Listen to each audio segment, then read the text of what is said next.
Friends, இந்த Kerala special நேந்திரப்பழ அல்வாவை பாருங்களா, பார்க்கவே எவ்வளோ ஒரு சூப்பராக இருக்கும். டேஸ்ட் பார்த்தோன்னா அந்தளவுக்கு சூப்பராக இருக்கும். நம்ம தேங்காய் எண்ணெய் சேர்த்து பண்ணதுனால உடம்புக்கு ரொம்ப ரொம்ப ஆரோக்கியம். இப்போ கட் பண்ணி காட்டுற பாருங்க, எந்த அளவுக்கு நல்லா சாஃப்டாக இருக்குது பார்த்தீங்களா? அங்கே பாருங்க, எந்த அளவுக்கு நல்லா சாஃப்டாக இருக்குது பாருங்க. வாசனை பார்த்தோன்னா அந்த அளவுக்கு நம்ம தேங்காய் எண்ணெய் சேர்த்து பண்ணதுனால அந்த அளவுக்கு வாசனையை கொடுக்கும். நீங்கள் கண்டிப்பாக சூப்பர் மார்க்கெட்டுக்கு போனீங்கன்னா நேந்திரப்பழம் இருக்கும். வாங்கி வந்து வீட்டில் ஒரு தடவை ட்ரை பண்ணி பாருங்கள். வீட்டில் ஒரு குழந்தைங்கலேருந்து பெரியவங்க வரைக்கும் விரும்பி சாப்பிடுவாங்க. அந்த அளவுக்கு நல்லா டேஸ்ட்டை கொடுக்கும். நம்ம இன்னைக்கு நேந்திரப்பழத்தை வச்சு கேரளா ஸ்பெஷல் நம்ம நேந்திரப்பழ அல்வா தான் செய்ய போகிறோம். எப்படி செய்யலாம்னு பார்க்கலாமா? Hi friends, welcome to Kerala சமையல். இந்த கேரளா சமையலில் நேந்திரப்பழ அல்வா தான் செய்ய போகிறோம். வாங்க எப்படி செய்யலாம்னு பார்க்கலாம். இங்கே பாருங்க, இந்த அல்வா விற்கும்போது எந்த அளவுக்கு நல்லா சாஃப்டாக இருக்குது பார்த்தீங்களா? இங்கே பாருங்க, இங்கே பாருங்க, அந்த அளவுக்கு நல்லா சாஃப்டாக இருக்கும். குழந்தைங்களும் விரும்பி சாப்பிடுவாங்க. நீங்களும் ட்ரை பண்ணுங்க. இந்த அல்வா பண்ணுறதுக்கு நான் 2 கிலோ நேந்திரப்பழம் எடுத்திருக்கேன். நல்லா பழுத்த நேந்திரப்பழமாக தான் எடுத்திருக்கேன். இந்த அல்வா பண்ணுறதுக்கு நல்ல பழுத்த நேந்திரப்பழமாக இருந்தால் தான் இன்னும் நல்லா சூப்பராக இருக்கும். இங்கே பாருங்க, இந்த நேந்திரப்பழத்தை இந்த மாதிரி தோலை நீக்கிக்கோங்க. இப்போ ஒரு பவுல் வச்சுக்கோங்க. நம்ம தோல் நீக்கினா நேந்திரப்பழத்தை இந்த மாதிரி குட்டி குட்டியாக கட் பண்ணிக்கோங்க. இருக்கிற நேந்திரப்பழத்தில் இது மாதிரி கட் பண்ணி எடுத்துக்கோங்க. இப்போ பாருங்க, இருக்கிற நேந்திரப்பழத்தெல்லாம் கட் பண்ணி எடுத்துட்டேன். இப்போ நேந்திரப்பழத்தை மாற்றி வச்சுக்கோங்க. இப்போ ஒரு மிக்சர் எடுத்துக்கோங்க. நம்ம கட் பண்ணி வச்சுருக்கோம்ல நேந்திரப்பழத்தை மிக்சருக்குள்ளே சேர்த்து கொடுத்துக்கோங்க. மிக்சரில் மாற்றி கொடுத்துட்டு 1/2 கப் நல்லா கெட்டியான தேங்காய் பால் எடுத்துருக்கேன். இப்போ உள்ள சேர்த்து கொடுத்துக்கோங்க. இந்த அல்வாவை தேங்காய் பாலில் சேர்த்து பண்ணும்போது இதோட டேஸ்ட் அந்த அளவுக்கு நல்லா சூப்பராக இருக்கும். சேர்த்து கொடுத்துட்டு மிக்ஸி மூடி போட்டு மூடி பேஸ்ட்டாக அரைச்சி எடுத்துக்கோங்க. இப்போ ஒரு பவுல் வச்சுக்கோங்க. நம்ம அரைச்சிட்டு வந்த நேந்திரப்பழ பேஸ்ட்டை பவுலில் சேர்த்து கொடுத்துக்கோங்க. இருக்கிற நேந்திரப்பழத்தையும் அதே மாதிரி 1/2 கப்பு தேங்காய் பால் சேர்த்து அரைச்சி எடுத்துக்கோங்க. நான் 4 பேட்சாக தான் அரைக்க போகிறேன். 4 கப்பு 4 1/2 கப்பு தேங்காய் பால் தான் எடுத்திருக்கேன். இருக்கிற நேந்திரப்பழத்தை அரைச்சி எடுத்துக்கோங்க. இப்போ பாருங்கள், நம்ம இருக்கிற நேந்திரப்பழத்தெல்லாம் அரைச்சி எடுத்துட்டோம். பழ பேஸ்ட்டை மாற்றி வச்சுக்கோங்க. இப்போ ஒரு பாத்திரம் வச்சுக்கோங்க. நம்ம வெள்ளத்தை தான் உருக்கி எடுக்க போகிறோம். நீங்கள் எடுக்கும்போது வெள்ளம் இந்த அளவுக்கு நல்லா கருப்பாக இருந்தால் இன்னும் நல்லா கடையில் வாங்குற மாதிரியே இருக்கும். நான் 2 கிலோ பழத்துக்கு 800 கிராம் நான் வெல்லம் எடுத்திருக்கேன். நீங்கள் எடுக்கிற பழம் எந்த அளவுக்கு இனிப்பாக இருக்கணும் அதுக்கு அனுசரித்து வெல்லம் எடுத்துக்கோங்க. 250 கிராம் கப்பில் 3/4 கப்பு தண்ணி சேர்த்துக்கோங்க. கரெக்டாக இருக்கும். தண்ணி சேர்த்து கொடுத்துக்கோங்க. தண்ணி சேர்த்து கொடுத்துட்டு வெல்லத்தை நல்லா உருக்கி எடுத்துக்கோங்க. அல்வா பண்ணுறதுக்கு அடுப்பில் ஒரு பாத்திரம் வச்சுக்கோங்க. நல்லா அடிக்கனமான பாத்திரம் வச்சுக்கோங்க. 2 டேபிள் ஸ்பூன் நெய் சேர்த்துக்கோங்க. நான் தேங்காய் எண்ணெய் தான் சேர்த்துக்கிறேன். சேர்த்து கொடுத்துக்கோங்க. இங்கே மழை அதிகமாக பெய்யறதுனால தேங்காய் எண்ணெய் நல்லா உருகி நெய் போல் இருக்குது. இது நான் தேங்காய் எண்ணெய் தான் சேர்த்துக்கிறேன். சரி, இப்போ பாருங்கள், தேங்காய் எண்ணெய் சேர்த்து தேங்காய் நல்லா உருகிடுச்சு. பொடியாக கட் பண்ணி வச்சுருக்கேன் 1/4 கப்பு தேங்காய். இப்போ உள்ள சேர்த்துக்கோங்க. நீங்கள் தேங்காய்க்கு பதிலாக முந்திரி பருப்பு கூட சேர்த்து பண்ணிக்கோங்க. தேங்காய் சேர்த்து பண்ணும்போது இதோட டேஸ்ட் அந்தளவுக்கு நல்லா சூப்பராக இருக்கும். நான் டெக்கரேஷனுக்காக நீல வாக்கில் மெல்லிஸாக கட் பண்ணி வச்சுருக்கேன். இந்த தேங்காயும் சேர்த்து கொடுத்துக்கோங்க. சேர்த்துட்டு தேங்காவை ஒரு 10 நிமிஷத்துக்கு கலர் எதுவும் மாற தேவையில்லை, வாசனை வர வரைக்கும் தேங்காவை வறுத்துக்கோங்க. இப்போ பாருங்க, நம்ம சேர்த்த தேங்காய் லைட்டாக கலர் மாறிடுச்சு. நீங்கள் கலர் மாறதுக்கு முன்னாடியே எடுத்துக்கோங்க. இப்போ எண்ணெயிலேருந்து தேங்காவை வடிகட்டி எடுத்துக்கோங்க. அல்வா செட் பண்ணுறதுக்கு இப்போ ஒரு ட்ரே எடுத்துக்கோங்க. ஒரு டேபிள் ஸ்பூன் நெய் சேர்த்துக்கோங்க. நான் தேங்காய் எண்ணெய் தான் சேர்த்துக்கிறேன். சேர்த்துட்டு தேங்காய் ட்ரையில் எல்லா இடத்துக்கும் படுற மாதிரி மாதிரி தேய்ச்சி கொடுத்துக்கோங்க. நெய் சேர்த்து இந்த மாதிரி எல்லா இடத்துக்கும் படுற மாதிரி தேய்ச்சி கொடுத்துக்கோங்க.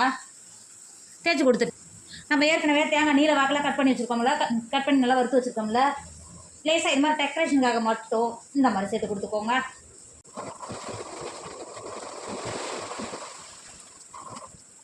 தேங்காய் வந்த அளவுக்கு சேர்த்து கொடுத்துட்டு அதுக்கு மேலே வெள்ளை எள்ளு எடுத்துருக்கேன். இந்த மாதிரி லைட்டாக வதக்கி கொடுத்துக்கோங்க. இது செய்யணும்னு அவசியம் இல்லை, பார்க்குறதுக்கு கொஞ்சம் இதாக இருக்கும். அது பார்க்குறதுக்கு கொஞ்சம் அழகாக இருக்கும். அதனால் மட்டும்தான் செய்கிறேன். இந்த அளவுக்கு சேர்த்து கொடுத்துட்டு கேக்கு ட்ரை ரெடி ஆகிடுச்சு. மாற்றி வச்சுக்கோங்க. தேங்காவை மாற்றி கொடுத்துட்டு திரும்பவும் ஒரு டேபிள் ஸ்பூன் நெய் சேர்த்துக்கோங்க. நெய் சேர்த்து நெய் நல்லா உருகிடுச்சு. நம்ம ஏற்கனவே நேந்திரப்பழத்தை நல்லா அரைச்சி எடுத்து வச்சுக்கோம்ல, நேந்திரப்பழத்தை இப்போ உள்ள சேர்த்து கொடுத்துக்கோங்க. நீங்கள் நேந்திரப்பழத்தை சேர்க்கும் போது அடுப்பை லோக்கில் வச்சுக்கணும், இல்லை கெட்டி கெட்டி ஆகிடும். இப்போ நேந்திரப்பழத்தை சேர்த்து கொடுத்துட்டு இது மாதிரி கை விடாமல் கிண்டி கொடுத்துக்கிட்டே இருங்க. ஒரு 10 நிமிஷத்துக்கு கெட்டி எதுவும் இல்லாமல் இந்த மாதிரி ஸ்மூத்தாக கிண்டி கொடுத்துக்கிட்டே இருங்க. அடுப்பை லோக்கில் வச்சுக்கோங்க.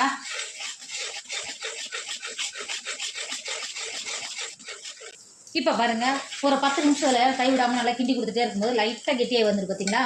இப்போ இந்த ஸ்டேஜில் நம்ம ஏற்கனவே வெள்ளத்தை நல்லா கொதிக்க வச்சுக்கோம்ல, வடிகட்டிட்டு வெள்ளத்தை சேர்த்துக்கோங்க. நீங்கள் வடிகட்டி சேர்க்கும் போது இதில் தூசி மண் அதெல்லாம் இருந்தால் நல்லா வடிஞ்சு வந்துடும். அதனால தான் வடிகட்டி சேர்த்துக்கோன்னு சொல்கிறேன். சேர்த்து கொடுத்துக்கோங்க.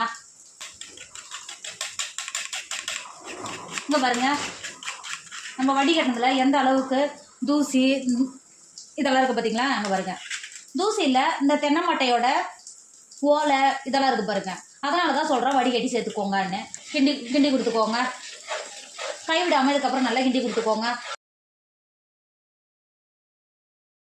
வெள்ளை சேர்த்து இந்த அளவுக்கு நல்லா கிண்டி கொடுத்துட்டு இப்போ இந்த ஸ்டேஜில் 1 டேபிள் ஸ்பூன் ஏலக்காய் தூள் சேர்த்துக்கோங்க. அது கூடவே 1/4 டேபிள் ஸ்பூனுக்கும் கம்மியாக உப்பு சேர்த்துக்கோங்க. உப்பு சேர்த்தும் போது நல்லா இனிப்பு நல்லா பேலன்ஸ் பண்ணோம்.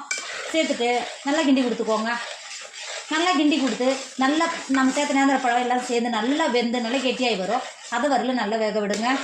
நீங்கள் அது வரையிலும் கைவிடாமல் கிண்டி கொடுத்துக்கிட்டே தான் இருக்கணும், இல்லைன்னா கெட்டி ஆகிடும். இந்த மாதிரி கைவிடாமல் கிண்டி கொடுத்துட்டு நல்லா வேக விடுங்க. இப்போ பாருங்கள், கைவிடாமல் நல்லா கிண்டி கொடுத்து எந்த அளவுக்கு நல்லா கெட்டியாகி வருது பார்த்தீங்களா? நீங்கள் கரெக்டான அளவு தண்ணி சேர்த்தா மட்டும்தான் மேலே தெரிக்காமல் இருக்கும். நீங்கள் எக்ஸ்ட்ரா தண்ணி சேர்த்தா மேலே கொதிக்கும் போது தெரிக்கும். அதை பார்த்து நல்லா கிண்டி கொடுத்துக்கோங்க. இந்த அளவுக்கு நல்லா கெட்டியாகி வந்த பிறகு திரும்பவும் 2 டேபிள் ஸ்பூன் தேங்காய் எண்ணெய் சேர்த்துக்கோங்க. தேங்காய் எண்ணெய் சேர்த்துட்டு நல்லா கிண்டி கொடுத்துக்கோங்க. எனக்கு தேங்காய் எண்ணெய் ரொம்ப பிடிக்குன்றதுனால நான் தேங்காய் எண்ணெய் சேர்த்துக்கிறேன். உங்களுக்கு தேங்காய் எண்ணெய் சேர்க்க விருப்பம் இல்லைன்னா இந்த ஸ்டேஜில் நெய் கூட சேர்த்து கொடுத்துக்கோங்க. எனக்கு தேங்காய் எண்ணெய் ரொம்ப பிடிக்கும், அதனால தான் தேங்காய் எண்ணெய் சேர்த்துக்கிறேன். இப்போ தேங்காய் எண்ணெய் சேர்த்து தேங்காய் எண்ணெய் நல்லா குடிக்கிற அளவுக்கு இது நல்லா கிண்டி கொடுத்துக்கோங்க. ஃபஸ்ட்டு நம்ம எவ்வளோ எண்ணெய் சேர்த்தாலும் நல்லா குடிக்க ஆரம்பிக்கும். அதுக்கப்புறம் பார்த்தீங்கன்னா அது திரும்பவும் நல்லா வெந்து வரும்போது நல்லா வெந்து கெட்டியாக வந்துருக்கு பார்த்தீங்களா? இப்போ இந்த ஸ்டேஜில் திரும்பவும் ஒரு 2 டேபிள் ஸ்பூன் தேங்காய் எண்ணெய் சேர்த்துக்கோங்க. தேங்காய் எண்ணெய் சேர்த்துட்டு கைவிடாமல் கிண்டி கொடுத்துக்கிட்டே இருங்க. நம்ம சேர்த்து தேங்காய் எண்ணெய் நல்லா உறிஞ்சு இந்த அல்வா நல்லா குடிக்க ஆரம்பிக்கும். திரும்பவும் நல்லா கிண்டி கொடுக்கும்போது நம்ம சேர்த்த தேங்காய் எண்ணெய் எல்லாம் தெளிஞ்சு வர மாதிரி இருக்கும். அப்போ இந்த மாதிரி பாத்திரத்தில் ஒட்டாமல் இந்த மாதிரி அடிக்கும். அது வரலும் கைவிடாமல் கிண்டி கொடுத்துக்கிட்டே இருங்க. இப்போ பாருங்கள், நம்ம சேர்த்த தேங்காய் எண்ணெய்லாம் எந்த அளவுக்கு நல்லா தெரிஞ்சு வருது பார்த்தீங்களா? இங்கே பாருங்கள், நான் இதில் மொத்தமாக டோட்டலாக 8 டேபிள் ஸ்பூன் சேர்த்துருக்குறேன். இங்கே பாருங்கள், நல்லா இது மாதிரி கிண்டி தரும்போது எந்த அளவுக்கு நல்லா சுண்டு வருது பார்த்தீங்களா? இந்த அளவுக்கு இருக்கணும். இன்னும் ஒரு 10 நிமிஷத்துக்கு கைவிடாமல் கிண்டி கொடுத்துக்கிட்டே இருங்க. இப்போ பாருங்கள், நல்லா கைவிடாமல் கிண்டி கொடுத்துட்டு நம்ம சேர்த்த நெய்யெல்லாம் எந்த அளவுக்கு பாருங்கள், நம்ம சேர்த்த தேங்காய் எண்ணெய்லாம் எந்த அளவுக்கு நல்லா தெரிஞ்சு வந்திருக்கு பார்த்தீங்களா? இப்போ ஒரு டைம் நல்லா கிண்டி கொடுத்துக்கோங்க. நீங்கள் இந்த மாதிரி கிண்டி கொடுக்கும்போது பாத்திரத்தில் ஒட்டாமல் இங்கே பாருங்கள் எந்த அளவுக்கு நல்லா சுருண்டு வருது பார்த்தீங்களா? இந்த அளவுக்கு தான் இருக்கணும். இங்கே பாருங்கள். இப்போ இந்த ஸ்டேஜில் நம்ம முன்னாடியே தேங்காய் வறுத்து வச்சுருக்கோம்ல, தேங்காய் ஒத்தப்பிள்ளை சேர்த்துக்கோங்க. தேங்காவை சேர்த்துட்டு ஒரு டைம் எல்லா இடத்துக்கும் தேங்காய் போடும்போது நல்லா கிண்டி கொடுத்துக்கோங்க.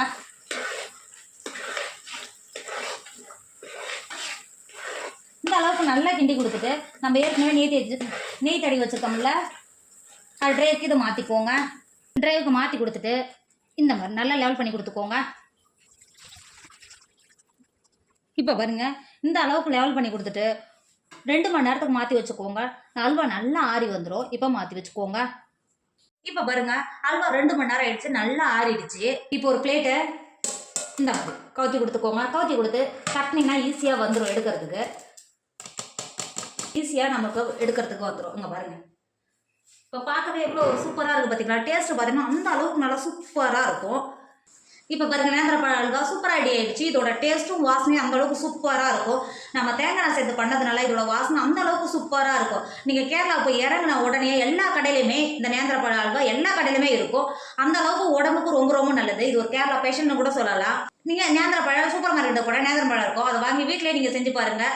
டேஸ்ட் பார்த்தீங்கன்னா அந்த அளவுக்கு நல்லா சூப்பராக இருக்கும். கண்டிப்பாக நீங்களும் ட்ரை பண்ணுங்கள். என்னோட வீடியோ உங்களுக்கு பிடிச்சிருந்தா உங்கள் ஃப்ரெண்டு உங்கள் ஃபேமிலிக்கு ஷேர் பண்ணுங்கள். மறக்காமல் கேரளா சமையல் சப்ஸ்கிரைப் பண்ணிக்கோங்க. தேங்க்யூ.